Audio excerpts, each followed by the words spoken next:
begin with this performance, if you want to learn how I did the ace production, just go to this video full note.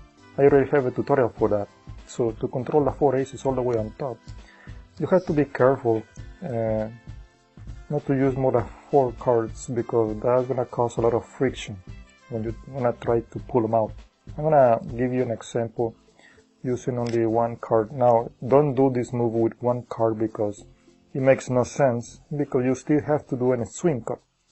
If you're gonna do a swing cut, might as well just do a real swing cut by doing or keeping a pinky break. Anyway, by a single cut, you can control the 2, 3, or up to 4 cards all the way on top, doing 1 swing cut. When you push this card all the way in, is this way. Let me keep it second from the top so you can see it better. I'm pushing it sideways, okay, just like so. Obviously this hand's concealing over here the front.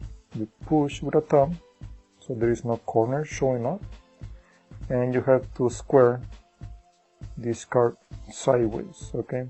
So it has to be side jog, as you can see, like so. This much is gonna be better, so it gives you a smooth swing cut. Let me show you the issues you may end up facing by doing this control. I try to keep these aces. If you're using 3 cards, try to lose them on the top half. Don't try to use the whole deck. If you're using the 4 aces, try to use at least 2/3 of the deck. Don't try to use the whole deck, because that's gonna make it a bit harder, you know. So let me show you what really happens. When you push the aces sideways, make sure, this is very important because this control is really flashy. You may flash quite easily, okay, so you have to be careful. I didn't realize how bad I was flashing, not even by practicing in the mirror. So I was looking at the video, and by just looking at the video, you can tell how bad this move may flash. So when you push it in, make sure the front edge must be pointing toward the audience, to the eye level of the spectator. Don't do it like this, and don't do it like this. Otherwise, you may end up flashing everything. The front edge, 3 fingers closed. Do not square or do not side jog with a pinky finger, because you may end up flashing as well. You have to keep the pinky and the ring finger together. That's gonna be another issue. So instead of squaring with a tip of the pinky, I was trying to square with a joint of the pinky. Keep it close, you know. So my recommendation, once again, like I said before, let me give you a quick recap. Try to use 2/3 of the deck. If using 4 of a kind, if using 3 cards, just use the top half. Don't use the whole deck. So you still can show. Don't go all the way through, because they see the huge gap down here. And just side jog, push sideways. So with a joint, I try to square over here, but try not to separate too much that ring finger from the pinky finger. That may be a natural gesture a lot of people may be used to. I try to square over here, but they already side jog like this. And that's it. That's the preparation. You have the 4 aces over here. Now you have to do a swing cut below the last ace, this ace all the way at the bottom. Just cut wherever you want, swing cut. You may end up flashing over here as well, and that's another issue. That's why you have to go down and hit the long side over here and complete the cut just by doing a single swing cut. Try to use this part of the joint instead of this part of the joint of the pinky finger, so you don't separate too much the ring from the pinky finger. Okay, do a swing cut and swing down at the same time.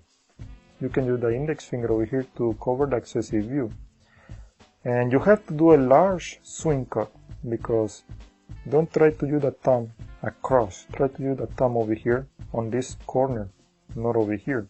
Some people may be used to do the swing cut with a thumb over here across.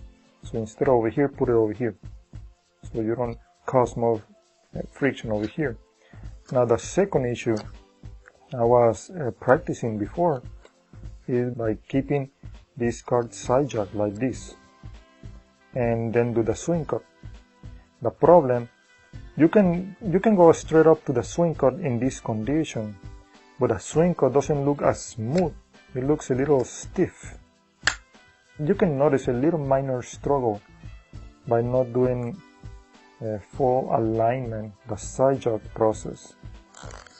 So instead of leaving the 4 aces like this, I will highly recommend you to instead completely align the 3 or 4 cards, whatever quantity you're using.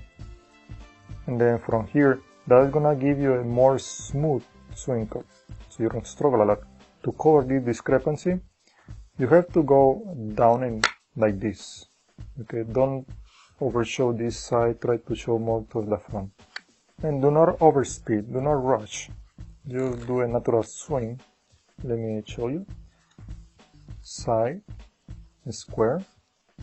Notice I didn't separate the ring finger from the pinky finger because I used this part of the joint. Okay, you can see. Then by doing a subtle swing, you hit the side and that's it. That's why even if you practice this, you may not notice this move or how much you may end up flashing if you practice this in the mirror. Unless I didn't do a big side jack, this is too little. I don't think it's gonna be in a smooth swing cut. Okay, it was a minor struggle right there. So it's just about practicing, and this is really nice sort of way to control the cards. Do not use more than 4 cards because the friction that 4 cards may cause, that's really bad. And I hope you enjoy it.